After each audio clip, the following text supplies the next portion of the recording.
Israel's Prime Minister Benjamin Netanyahu has said his cabinet will not meet as scheduled to approve the Gaza ceasefire deal, blaming Hamas for causing a last-minute crisis. The Israeli cabinet was set to meet on Thursday morning to ratify the deal, with the ceasefire scheduled to take effect from Sunday.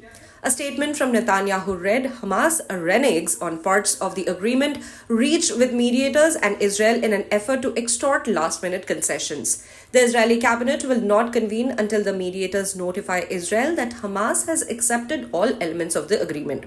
Following the Israeli announcement, senior Hamas official Izzat al-Risheq said in a statement that the Palestinian group was committed to the ceasefire agreement announced by mediators on Wednesday.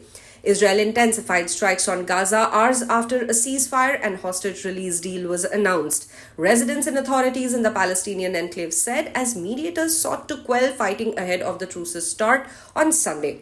The complex ceasefire accord between Israel and militant group Hamas, which controls Gaza, emerged on Wednesday after mediation by Qatar, Egypt, and the United States and 15 months of bloodshed that devastated the coastal territory and inflamed the Middle East. Meanwhile, US President Joe Biden and President-elect Donald Trump both claimed credit on Wednesday for the Gaza ceasefire for hostages deal that was months in the making but was helped across the line by a Trump envoy.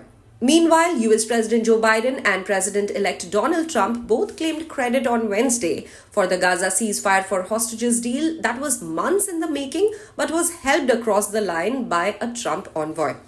My fellow Americans, I'm speaking to you tonight from the Oval Office. Before I begin, let me speak to important news from earlier today. After 8 months of nonstop negotiation, by my administration, a ceasefire and a hostage deal has been reached by Israel and Hamas, the elements of which I laid out in great detail in May of this year.